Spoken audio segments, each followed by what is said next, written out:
Welcome back to the channel, guys. Today on King Fab and Off-Road, we are going to be putting this Elocker finally into this non-Elocker housing. We're going to be tearing into this thing. We got to pull the axle shafts out. We've got to check out the bearings and races and stuff on each. Get this thing installed.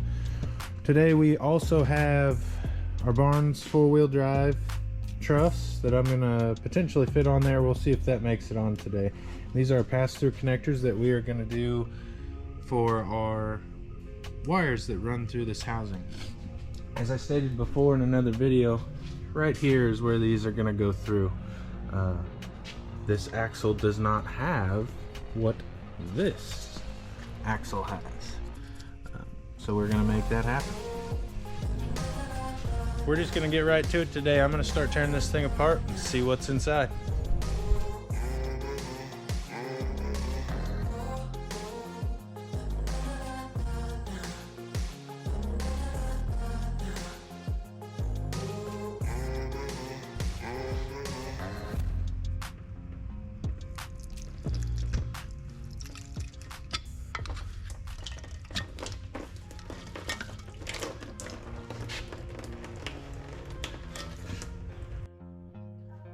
Here's the carrier that's in my truck. This is a Sterling 10.5 open carrier. I originally had a welded carrier in this and it actually didn't track straight. I got these axles from the salvage yard, so you can imagine why that may have been. That's also gear come apart in the past. That's not my stuff that you see there. But anyways, we're gonna take that dude out and we're gonna be fitting this one in.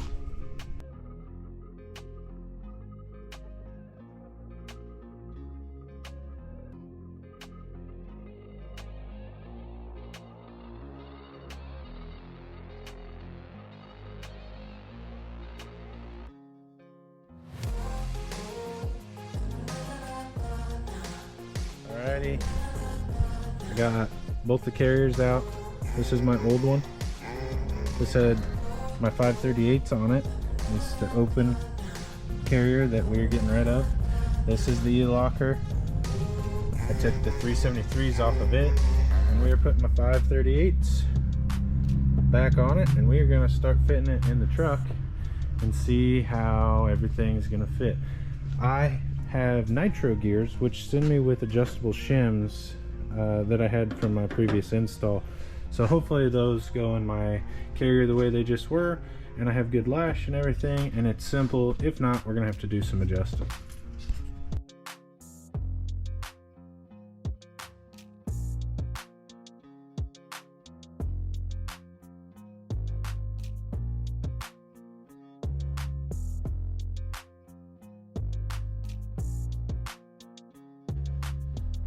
Alright, gears are swapped. Got everything torqued on there. I'm gonna go try and get it fitted in the axle.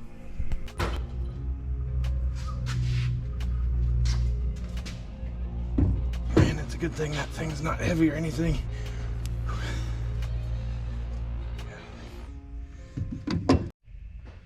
Surprisingly, the carrier fit in there pretty nice. I used my old side shims and it's actually perfect. My backlash is amazing and I couldn't be happier with how it stuck in there. So now I just got to get the hole drilled for a plug. For anyone that can't see, I might do this. There's not much room in there to work, but we're going to snip this plug off. We are going to drill a hole, run the wires through with a pass-through, and then we will run our wires up to our switch. Let's see how it goes.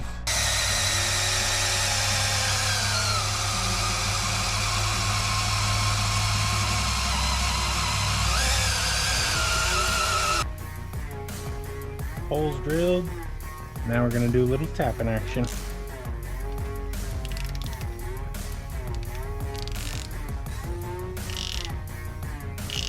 Got the hole drilled, tapped, and my pass-throughs put in.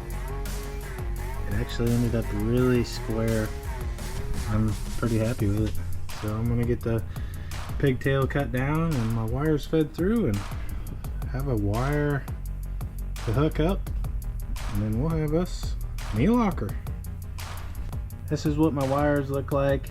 I went with some simple butt connectors because I've got a little extra room behind it and on this side of it.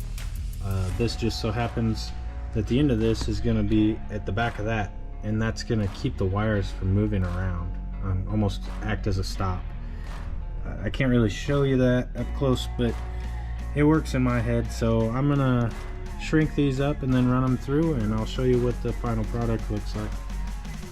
Got the wires ran through. My butt connectors come right to the end of the threads. I know you can't see it in the video, but by the time I put the pass-through in, I'm gonna put a little RTV on this just to help seal it to the case here, and we should be good to go.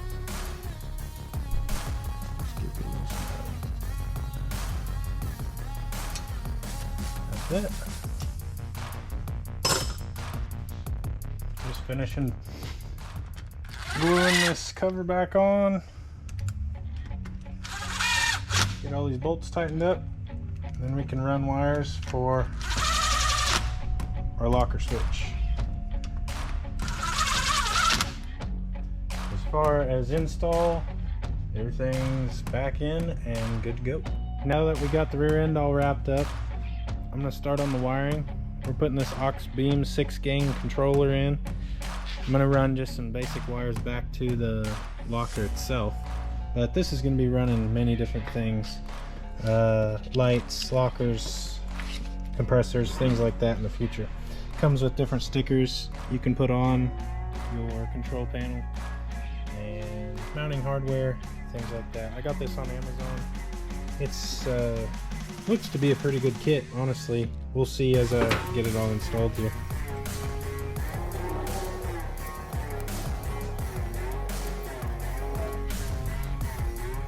Got most of the wiring tied up now.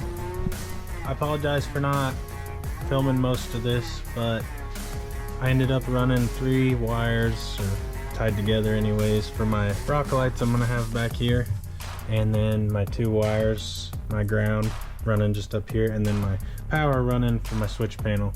I did the Auxbeam under the hood. I will take a picture of it here in a bit and put it in with the video just so you guys can see how it went in. But as far as videoing it, it wasn't easy to do because I was under the dash, under the frame. But I'll show you kind of how it works. Maybe just do at the end of the video here, just turning everything on. But this is everything. I'm gonna get these wires tied together, tie it all up with some loom, and this wraps up the video today.